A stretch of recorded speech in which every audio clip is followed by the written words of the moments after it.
Hi, today we're going to take you through how we can use this Toy Room Kumi Himo flower to make beautiful braids or rakis or friendship bands. So basically I have about 8 strands of string.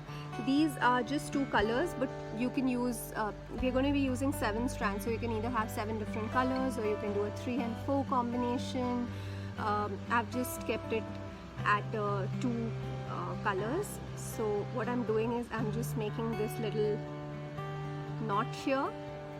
Now we've provided some extra space here so that if you have to do it with more strands, like double and triple the strands, then it's not difficult. So for the beginning, what you can do is you can use this needle which comes along with the kit. It's actually a null binding needle, but you can use it for this purpose as well. So this will help you just keep it firm. Once you have this, you take the strings and you put them into each slot. So I'm going to alter the colors as blue green. You can choose to do it differently. You can use like maybe 3 of one color and 4 in consecutive order, or whatever you think might give you a good design. Right now I'm going to start with this and experiment how it comes out. You can also make dog collars. You could make a little necklace out of it. The options are endless, and also the way you can use it, as in right now I'm just showing you one basic design that you can do, but you could also explore other different options as you go ahead. So here, so now we just want to fill in about 7 strands, right? So what I'm going to do now is I'm going to cut out this one because we don't need it. So I'm cutting this one out. So now I have this slot empty here. So what I do is I go behind 3 slots. So 1, 2, 3, and I move it here. Then again I go behind 1, 2, 3, and I put it in here. Again 1, 2, 3, basically 3 behind from the empty slot, and I continue in this manner, right? I go on doing this, and as I do that, magic happens.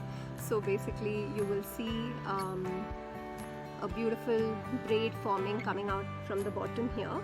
I'm going to keep this needle on just for a tiny bit, and then maybe remove it once it gets more comfortable and once I know that the string won't slip through, right?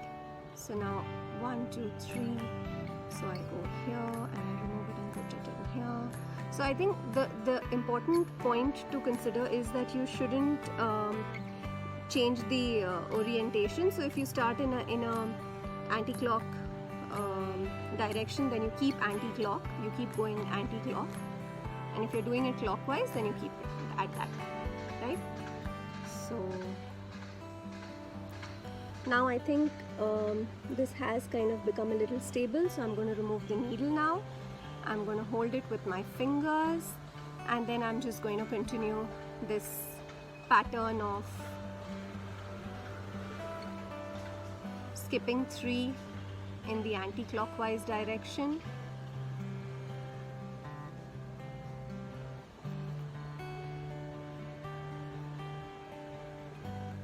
And then I just continue to do that.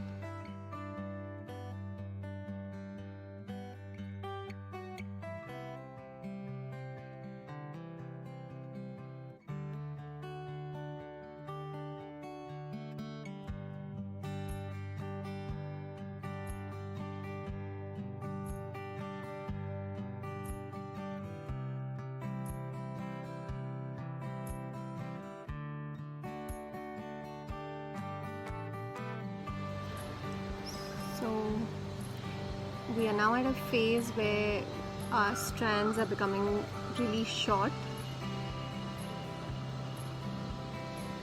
So I think now we can end our process of braiding. Look at this beautiful braid which has come out like magic.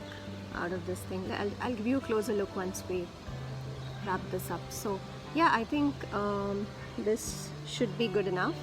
Now what you do is you hold it from here, from the center. Just remove all the strings here from our petal, from our wooden braiding petal, right? And then look at this, it also stretches.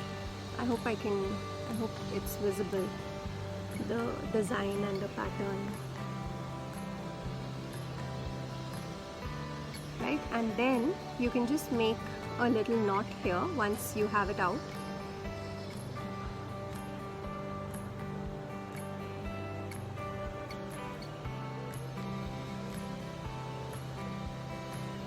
Right, and then pull it right through,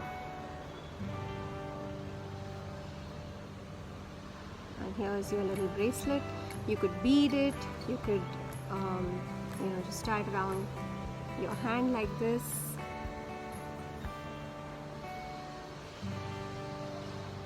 And here you